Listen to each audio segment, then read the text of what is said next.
ಶ್ರೀ ಪ್ರಭು ಕಾಲೇಜಿನಲ್ಲಿರುವ ಅನಧಿಕೃತ ಧ್ವಜದ ಕಂಬಗಳನ್ನು ತೆರವುಗೊಳಿಸುವುದು. ಯಾದಗಿರಿ ಜಿಲ್ಲೆಯ ಸುರಪುರ ತಾಲೂಕಿನಲ್ಲಿರುವ ಶ್ರೀ ಪ್ರಭು ಕಾಲೇಜಿನ ಆವರಣದಲ್ಲಿ ಹಾಕಿರುವ ಅನಧಿಕೃತ ಧ್ವಜದ ಕಂಬಗಳನ್ನು ತೆರವುಗೊಳಿಸುವುದು. ಹೈದರಾಬಾದ್ ಕರ್ನಾಟಕ ಶಿಕ್ಷಣ ಸಂಸ್ಥೆಯ ಶ್ರೀ ಪ್ರಭು ಮಹಾವಿದ್ಯಾಲಯವು 1969ರಲ್ಲಿ ಪ್ರಾರಂಭವಾಗಿದೆ. ಕರ್ನಾಟಕ ಸರ್ಕಾರವು 1976ರಲ್ಲಿ 14 ಎಕರೆ ಜಮೀನನ್ನ ಕಾಲೇಜು ಗ್ರಂಥಾಲಯ, ತರಗತಿ ಕೊಠಡಿಗಳನ್ನು ಕಟ್ಟಲು ಮತ್ತು ವಿದ್ಯಾರ್ಥಿನಿಯರಿಗೆ ಒಳ್ಳೆಯ ಆಟದ ಮೈದಾನ ನಿರ್ಮಿಸಲು ಈ ಜಮೀನನ್ನ ಮಂಜೂರು ಮಾಡಿದೆ. ಆದರೆ ಈಗ ಡಿಎಸ್ಎಸ್ ಸಂಘಟನೆಯವರು ಶ್ರೀ ಪ್ರಭು ಕಾಲೇಜಿನ ಆವರಣದಲ್ಲಿ ನೀಲಿ ಧ್ವಜದ ಕಂಬಗಳನ್ನು ಹಾಕಿದ್ದಾರೆ. ಇದಲ್ಲದೆ ಧ್ವಜದ ಕಂಬಗಳನ್ನು ತೆರವುಗೊಳಿಸಿ ಅಂತ ಕಾಲೇಜಿನ ನಿವೃತ್ತಿ ಪ್ರಾಂಶುಪಾಲರಾದ ಶ್ರೀ ವೇಣುಗೋಪಾಲ್ ಅವರು ಕಂದಾಯ ಇಲಾಖೆಗೆ ಮತ್ತು ಪೊಲೀಸ್ ಇಲಾಖೆಯವರಿಗೆ ದೂರು ಕೊಟ್ಟಿದ್ದಾರೆ. ದೂರು ಕೊಟ್ಟರೂ ಸಹಿತ ಯಾವುದೇ ಕಾರಣಕ್ಕೂ ನಾವು ಧ್ವಜದ ಕಂಬಗಳನ್ನು ತೆರವುಗೊಳಿಸುವುದಿಲ್ಲ ಅಂತ ಹೇಳುತ್ತಾ ಡಿಎಸ್ಎಸ್ ಸಂಘಟನೆಯು ನಾವುಗಳು ನಮ್ಮ ಧ್ವಜದ ಕಂಬಗಳನ್ನು ತೆಗೆಯುವುದಿಲ್ಲ, ನಮಗೆ ಭೂಮಿ ಮಂಜೂರು ಮಾಡುವವರೆಗೂ ನಿರಂತರ ಧರಣಿಯನ್ನ ಮಾಡ್ತೀವಿ ಅಂತ ಡಿಎಸ್ಎಸ್ ಸಂಘಟನೆಯವರು ತಿಳಿಸಿದ್ದಾರೆ. ಇದರಿಂದ ಸುರಪುರದ ಅಂಬೇಡ್ಕರ್ ವೃತ್ತದ ಬಳಿ ನಿರಂತರ ಧರಣಿ ನಡೀತಾ ಇದೆ. ಈ ಸುದ್ದಿಯನ್ನ ತಿಳಿದ ವಾಲ್ಮೀಕಿ ಸಂಘಟನೆಯವರು ತಮ್ಮ ಧ್ವಜದ ಕಂಬಗಳನ್ನ ಸಹಿತ ಪ್ರಭು ಕಾಲೇಜಿನ ಆವರಣದಲ್ಲಿ ಹಾಕಿದ್ದಾರೆ. ಅವರು ಕೂಡ ಕಂಬಗಳನ್ನ ಹಾಕಿ 4 ಎಕರೆ ಭೂಮಿಯನ್ನ ಮಂಜೂರು ಮಾಡಬೇಕೆಂದು ಬೇಡಿಕೆ ಇಟ್ಟಿದ್ದಾರೆ. ಆಗ ಅಲ್ಲಿ 2 ಸಂಘಟನೆಯವರ ಧ್ವಜದ ಕಂಬಗಳನ್ನ ತೆಗೆದು ಸರ್ವೆ ಮಾಡಿ ಕಾಲೇಜಿನ ಆಸ್ತಿಯನ್ನು ರಕ್ಷಿಸಿಕೊಡಲು ಕಂದಾಯ ಇಲಾಖೆ ಮತ್ತು ಪೊಲೀಸ್ ಇಲಾಖೆಯವರಿಗೆ ಮನವಿ ಮಾಡಿಕೊಂಡು, ಜೊತೆಗೆ 2 ಸಂಘಟನೆಯವರಿಗೆ ತಮ್ಮ ಧ್ವಜಗಳನ್ನ ತೆಗೆಯಲು ಮನವಿ ಮಾಡಿಕೊಂಡು, ಆದರೆ ವಾಲ್ಮೀಕಿ ಸಮಾಜದವರು ಹಾಕಿದ್ದ ಧ್ವಜದ ಕಂಬಗಳನ್ನ ತೆಗೆಯಲು ಒಪ್ಪಿಕೊಂಡಿರುತ್ತಾರೆ. ಆದರೆ ಡಿಎಸ್ಎಸ್ ಸಂಘಟನೆಯವರು ಇದನ್ನ ತಿರಸ್ಕರಿಸಿದ್ದಾರೆ. ಇದನ್ನ ಕಂಡ ಕಾಲೇಜಿನ ನಿವೃತ್ತ ಪ್ರಾಂಶುಪಾಲರು ಹಾಗೂ ಅಲ್ಲಿನ ಸಿಬ್ಬಂದಿ ವರ್ಗದವರು ಮತ್ತು ವಿದ್ಯಾರ್ಥಿಗಳು ಎಲ್ಲರೂ ಸೇರಿಕೊಂಡು ಡಿಎಸ್ಎಸ್ ಸಂಘಟನೆಯ ವಿರುದ್ಧ ಪ್ರತಿಭಟನೆ ಮಾಡಿದ್ದಾರೆ.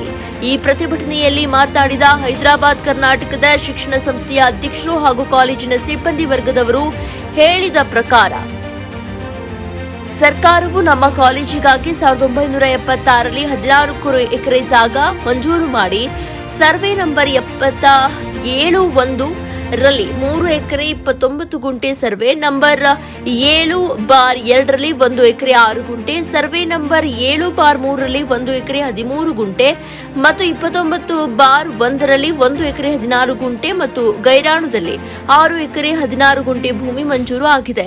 ಇದಲ್ಲದೆ ಶ್ರೀ ಮಹದೇವಪ್ಪ ಹಳ್ಳದ ಇವರು 2 ಎಕರೆ ಜಮೀನನ್ನ ಕಾಲೇಜಿಗೆ ದಾನ ನೀಡಿದ್ದಾರೆ. ಒಟ್ಟು 14 ಎಕರೆ ಇದೇ ನಮ್ಮ ಕಾಲೇಜಿನ ಒಟ್ಟು ಆಸ್ತಿ. 16 ಎಕರೆ ಇದೆ, ಆದ್ರೆ ಸರ್ವೆ ಮಾಡಿದ್ರೆ ಅಲ್ಲಿರೋದು 13 ಎಕರೆ ಕೂಡ ಆಗೋದಿಲ್ಲ. ನಮ್ಮ ಕಾಲೇಜಿನ ಆಸ್ತಿಯಲ್ಲಿ 3 ಎಕರೆ ಜಮೀನು ಕಡಿಮೆ ಇದೆ. ಸರ್ವೆ ನಂಬರ್ 7/1ರಲ್ಲಿ ಒಟ್ಟು 6 ಎಕರೆ 15 ಗುಂಟೆ ಜಮೀನು ಇದೆ. ಈ ಪೈಕಿ 3 ಎಕರೆ 29 ಗುಂಟೆ ನಮ್ಮ ಕಾಲೇಜಿಗೆ ಮಂಜೂರಾಗಿ ಉಳಿದ 2 ಎಕರೆ 26 ಗುಂಟೆ ಜಮೀನಲ್ಲಿ 1 ಎಕರೆ 5 ಗುಂಟೆ ಜಮೀನಲ್ಲಿ ಒಂದು ಓಣಿ ಹುಟ್ಟಿದೆ. 30 ಗುಂಟೆಯಲ್ಲಿ ಬಸ್ ನಿಲ್ದಾಣ ನಿರ್ಮಾಣವಾಗಿದೆ. ಬಸ್ ನಿಲ್ದಾಣದಿಂದ ಕೆಂಭಾವಿ ರೋಡ್ಗೆ 30 ಗುಂಟೆ ಹೋಗಿದೆ.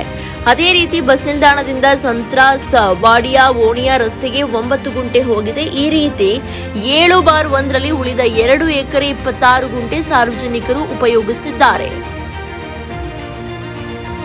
ಕಾರಣ 7/1ರ 6 ಎಕರೆ 15 ಗುಂಟೆ ಇದ್ರೂ ಕೂಡ ನಮ್ಮ ಕಾಲೇಜಿಗೆ ಕೇವಲ 3 ಎಕರೆ 29 ಗುಂಟೆ ಕೊಟ್ಟಿದ್ದಾರೆ. ಉಳಿದ 2 ಎಕರೆ 26 ಗುಂಟೆ ಮೇಲೆ ಹೇಳಿದ ಸರ್ಕಾರ ಸಾರ್ವಜನಿಕ ಉದ್ದೇಶಕ್ಕಾಗಿ ಉಳಿಸಿಕೊಂಡಿದ್ದಾರೆ.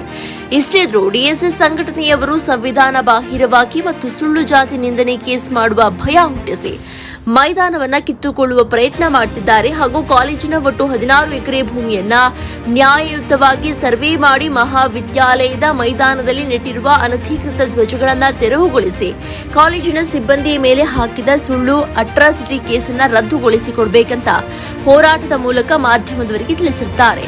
ವರದಿ ಶಾಂತಗೌಡ, ದೇವಾಪುರ, ಟೈಮ್ 9 ಕನ್ನಡ ನ್ಯೂಸ್, ಸುರಪುರ ತಾಲೂಕು ವರದಿಗಾರರು.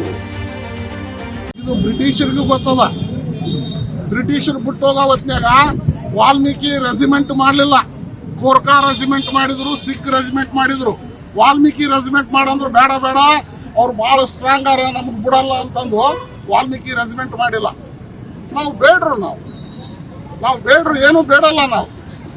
ಆಮೇಲೆ ಬೇರೆಯವ್ರದ್ದು ಕಿತ್ಕೊಳ್ಳಲ್ಲ. ನಾವು ಹುಟ್ಟಿರೋದೇ ಸಮಾಜಕ್ಕೆ ದುಡಿಯೋದಕ್ಕಾಗಿ. ಅದನ್ನು ಬಿಟ್ಟರೆ ಏನಿಲ್ಲ. ಅವರಿಗೆ ಕೈ ಮುಗಿದು ಕೇಳ್ತೀನಿ, ಅವ್ರ ಎದುರು ಬಂದ್ರ ಅವ್ರು ಏನ್ ಮಾತಾಡ್ತಾರ ಉತ್ತರ ಕೊಡೋಷ್ಟು ಶಕ್ತಿ ನನಗೆ. ವಿದ್ಯಾರ್ಥಿಗಳನ್ನ ನೀವು ನಾಶ ಮಾಡೇ ಜಾಗ ಬಿಟ್ಟು ಕೊಡ್ಬೇಕಲ್ಲ. ಸರ್ ಇದರಿಂದ ಅಂದ್ರೆ ಇರೋದು ಮೇನ್ ಸ್ಥಳ ಗ್ರೌಂಡ್ ಸರ್, ಅದನ್ನ ಎಲ್ಲರನ್ನ ಸಮಾಜನ ಈ ತರ ಮಾಡಿದ್ರೆ ಮುಂದೆ ಒಂದು ಸಿಗಲ್ಲ ಸರ್ ಆಟ ಗ್ರೌಂಡ್ ಆಗ ಮಕ್ಕಳಿಗೆ